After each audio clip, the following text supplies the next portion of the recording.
Bismillahirrahmanirrahim. Assalamu alaikum. Today we will discuss the retinacula of the lower limb. The ankle is the transition zone between the leg and the foot. The structures which are passing between the leg and the foot do so in an organized pattern that ensures the optimal function. There is retinacula at the ankle. The retinacula are thickening of deep fascia that keep the long tendons around the ankle joint in position.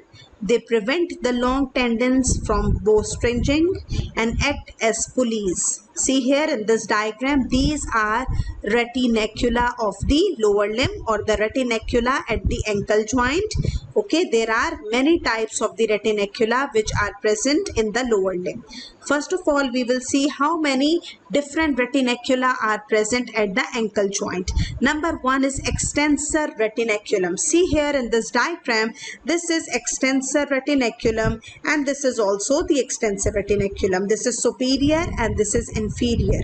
Okay, they are present on the superior aspect or the dorsal aspect of the foot and the ankle joint. This is superior extensor retinaculum and this is inferior extensor retinaculum. Then we have flexor retinaculum. See here on the medial side we have the flexor retinaculum which is attached from the medial malleolus of the tibia to the medial surface of the calcaneum. This is flexor retinaculum. Then we have peroneal retinaculum. See here we have two retinacula which are peroneal, which are fibular.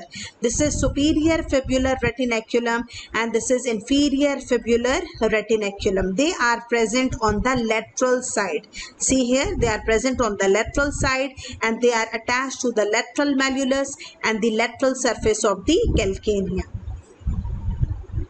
Now we will discuss all retinacula one by one.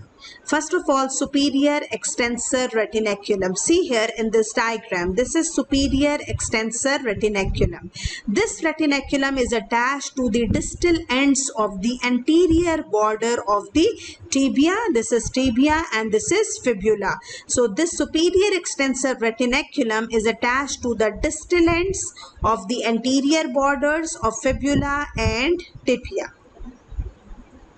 Then we have inferior extensor retinaculum. This retinaculum is Y-shaped. See here, there are two limbs of Y, okay, which are attached here in front of the ankle joint. Okay, fibrous bands separate the tendons into the compartment. See here, there are many tendons which are crossing beneath the extensor retinaculum, and these tendons are forming different compartments. Okay. Then we have flexor retinaculum. See here, this is flexor retinaculum. It extends downwards and backwards from the medial malleolus of the tibia to attach the medial surface of the calcaneum. Again, I will repeat, the flexor retinaculum extends downwards and backwards from medial malleolus of the tibia to attach to the medial surface of the calcaneum. It binds the tendons of the deep muscles of the back of the leg to the back of the medial malleolus as they pass forward to enter the sole. See here, it is binding the tendons of the deep muscles of the back of the leg to the back of the medial malleolus, okay, so that they can pass forward to enter the sole of the foot. The tendons lie in the compartments, each of which is lined by the synovial sheath, okay. Then we have superior fibular retinaculum. See here, this is superior fibular retinaculum. It connects the lateral malleolus of the fibula to the lateral surface of the calcaneum. It binds the tendons of the fibularis longus muscle and the fibularis brevis muscle to the back of the lateral malleolus. See here, to the back of the lateral malleolus. Then the inferior fibular retinaculum binds the tendon of the fibularis longus muscle and the fibularis brevis muscle to the lateral surface of the calcaneum. The above retinaculum, which was superior fibular retinaculum, was binding the tendons of the peroneus longus muscle and the peroneus brevis muscle to the lateral malleolus. But the inferior peroneal retinaculum, it is binding the peroneus longus muscle and the peroneus brevis muscle to the lateral side of the calcaneum, because these retinacula, they are present in between the lateral malleolus and the lateral surface of the calcaneum. Two tendons, which are peroneus longus tendon and the peroneus brevis tendon, they are crossing beneath the superior peroneal retinaculum and the inferior peroneal retinaculum. Now we will see the structures which are passing superficial and deep to each retinaculum. First of all, the structures that pass superficial to the extensor retinaculum from medial to lateral side. There are three structures which are crossing and which are passing superficial to the extensor retinaculum. They are great saphenous vein. See here, this is great saphenous vein, which is blue in color. Then there is saphenous nerve. This is saphenous nerve, and then there is superficial peroneal nerve. These structures are from medial to lateral side. Three structures. Number 1, great saphenous vein. Number 2, saphenous nerve. And number 3 is the superficial peroneal nerve, which is the branch of the common peroneal nerve, which is the nerve of the lateral compartment of the leg. Okay, these are the three structures which are crossing just superficial to the extensor retinaculum. Okay. Then we will study the structures that pass deep to or through the extensor retinaculum from medial to lateral side. See here, there are many muscles which will cross deep to the extensor retinaculum. Number 1 muscle is tibialis anterior muscle. See here, this is tibialis anterior muscle. It is passing deep. Number 2, extensor hallucis longus muscle. See here, this is extensor hallucis longus muscle, which is inserted over the big toe. This is extensor muscle, long muscle, extensor hallucis longus. Then there will be anterior tibial artery. This is anterior tibial artery, which is in red color. Then there is deep peroneal nerve, which is the branch of common peroneal nerve. Deep peroneal nerve is the nerve of the anterior compartment of the leg. Then there will be extensor digitorum longus muscle, and at last there will be peroneus tertius muscle or the fibularis tertius muscle. So the structures from medial to lateral side. Number 1 is tibialis anterior muscle. See here, this is tibialis anterior, which is inserted here. Okay, tibialis anterior. Then there will be extensor hallucis longus. Then there is one artery, which is anterior tibial artery. Then there is deep peroneal nerve. Then extensor digitorum longus muscle. And at last there is peroneus tertius muscle. All these 6 structures pass deep to the extensor retinaculum from medial to lateral side. Now the structures that pass immediately anterior to the medial malleolus. See here, this is medial malleolus of the tibia.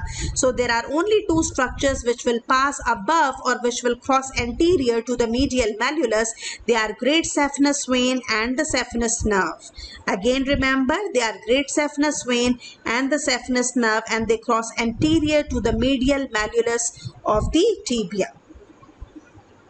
Now the structures that pass beneath the medial malleolus or behind the medial malleolus beneath the flexor retinaculum. See here, the flexor retinaculum is binding the muscles of the deep compartment of the posterior compartment of the leg. So these are the muscles which are tibialis posterior muscle, number 1. Then there is flexor digitorum longus muscle. See here, this is flexor digitorum longus muscle. Then again there is one artery which is posterior tibial artery. Then there is tibial nerve, which is the branch of the sciatic nerve, and it is the branch of the nerve of the posterior compartment of leg. Okay. Then there is flexor hallucis longus muscle. This is flexor hallucis longus muscle. Okay, so these are 5 structures which pass beneath the flexor retinaculum. Again, I will repeat what are the structures. Number 1 is tibialis posterior muscle. Then there is flexor digitorum longus muscle. Then posterior tibial artery.